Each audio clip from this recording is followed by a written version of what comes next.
It's an ode to Luxor Academy, and I call it You Guided Us.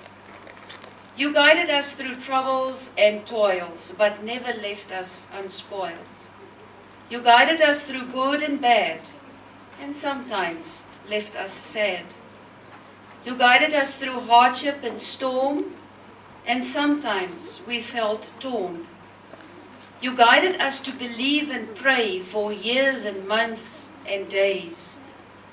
Every story has an end, but this is not what God meant.